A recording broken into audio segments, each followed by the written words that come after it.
Hey everybody, how's it going? I am at the site of the January 2023 derailment. You can see back up there above me, the tracks up there. A lot of you asked me over the course of the videos I did of the derailment, subsequent cleanup and whatnot, if they were going to do any remediation here. Well, they are, and it is underway, as you can see behind me. I spoke to a couple of the gentlemen working here on this project, and they explained to me what they're doing. So I will flip this thing around and I'll explain to you what they're doing. All right, well, in the video I did about when I chased the locomotive, which you've already seen, I said they were staging these, and I couldn't remember the names of these, what they call these things, and these are called Waddles. And these are how they are shipped. Now the Waddles, when they're rolled out, look like that.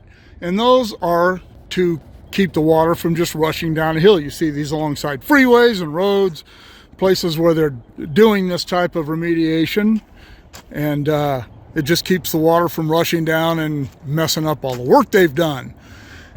You can see looking up the hill here, these white posts and these wire cages here. The wire cages are where they have replanted trees, things that need a little bit more room to grow.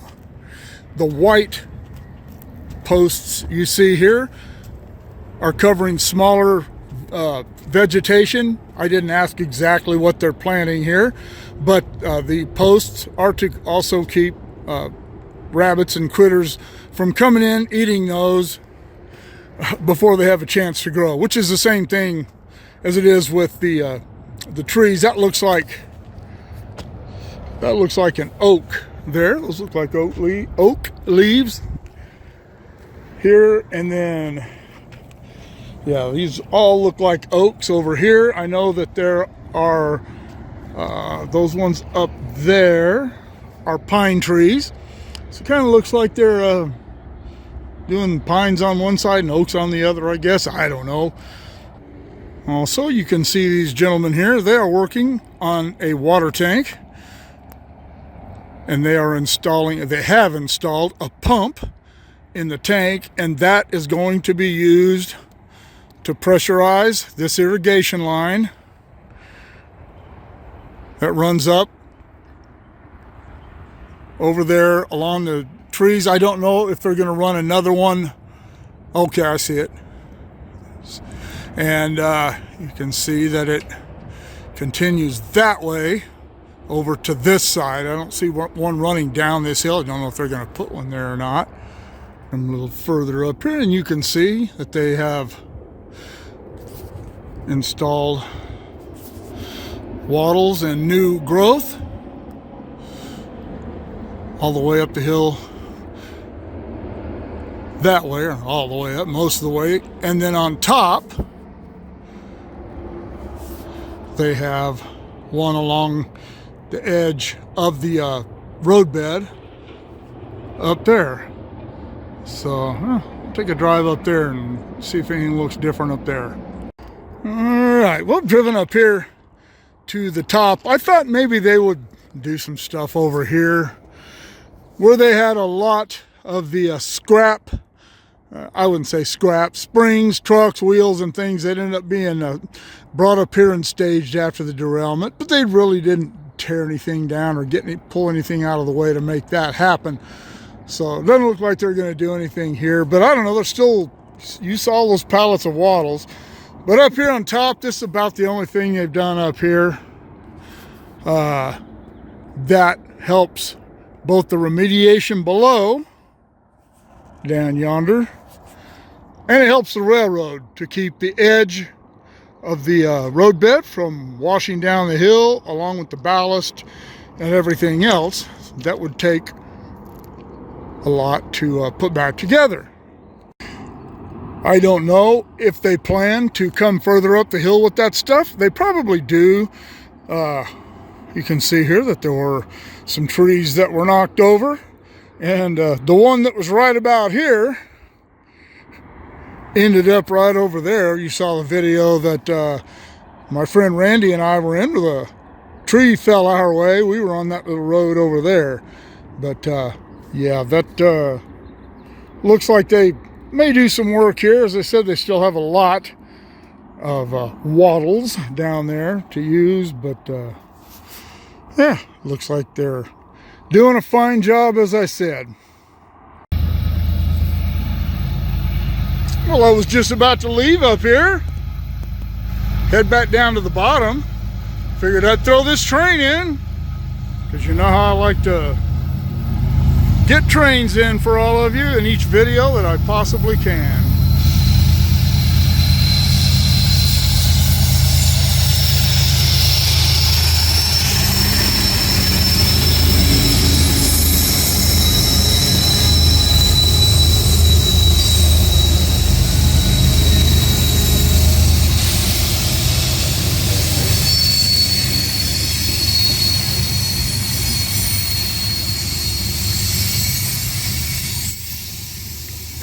And you could hear it, and you could see it. They were pouring the sand.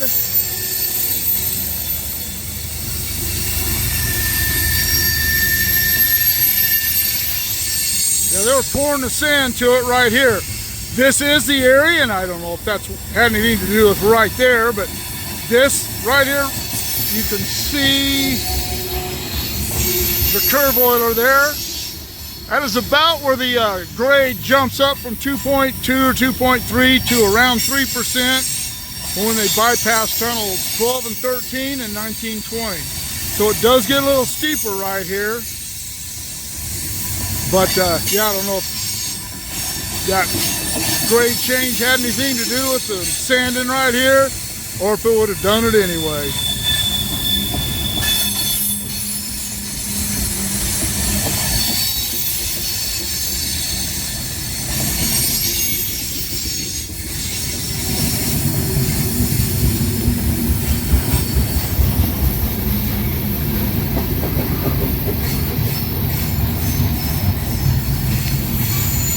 It is a beautiful day.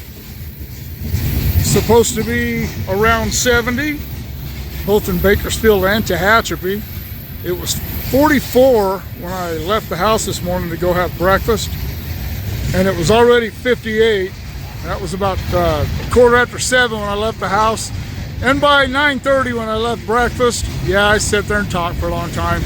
It was already 58 degrees, so it's warming up quickly. We're supposed to be in the 80s, either the middle of next week or late next week. It's Friday. So yeah, we're warming up quickly. Spring has sprung.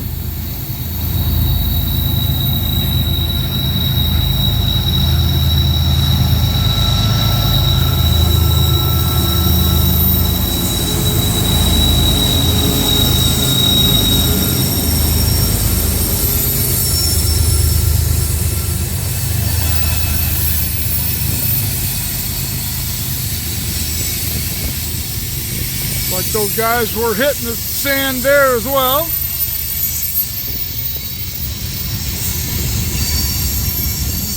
This is obviously a heavy train. Not all the cars have been loaded, but most of them have been.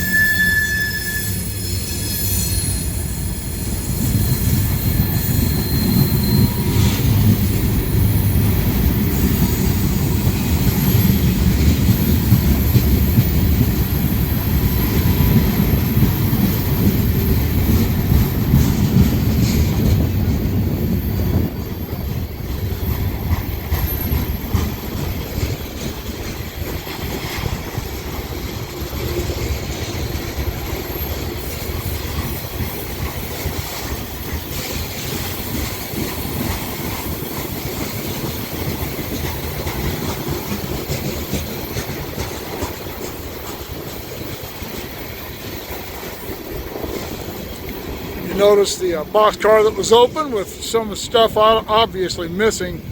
Yeah, it's getting to where, talking with my buddy Don this morning, he said it's just people everywhere in all walks of life seem to be knowing about this now. And he said he sees them out just driving up and down the roads along the tracks now, looking for stuff that's been thrown off.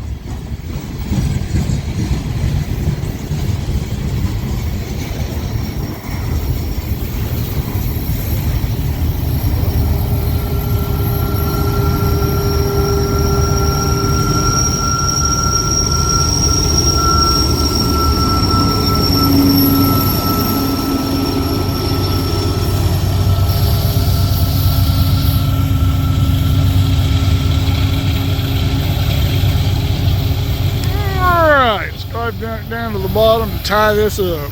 The derailment itself, that site was just over the crest of that little hill there, and you can see that they also are doing remediation in this area here, where they actually, this is where they brought the after they scrapped the cars, they brought all the material over here, set it over here, and loaded it up into dump trucks from here. I don't recall if they actually removed any trees from here. Looking around, I don't see any trees that they would have taken out, but nevertheless they are doing this area here as well. All right, so as I always try to do, I try to answer your questions and get on the things that you would like me to get on. I only can't always do it, but in this case, I was able to. I'm glad I got to catch this, because this stuff's been sitting here for a couple of weeks. I was without my truck for a while, then I was on a little vacation that you saw me at the golf tournament. But they are doing this, and looks like they're doing a fine job. And I have absolutely no idea how long it will take for these trees to get to a size where they can sustain themselves without protection. I know that oak trees grow very slowly. Pine trees grow a little bit faster. I guess we'll just have to see, but they're doing a good job. I'm glad I got to catch it. So from the derailment site, for the last time, unless there's another derailment here, I am gonna sign off officially on the derailment job. All right, here are the URLs to my PayPal and my Patreon. If you can help the channel out that way, I'd sure appreciate it. For those of you who may not understand Patreon very much, I have two tiers, $3 a month and $6 a month. And it really helps the channel out. If you can help me out a little bit. Gas getting expensive again, so I'd really appreciate it. Keep shooting me the ideas. Drop me comments below. Shoot me an email at motorport59@gmail.com. Like, share, subscribe, click on the bell if you want to be notified of future content, and we'll see you all later.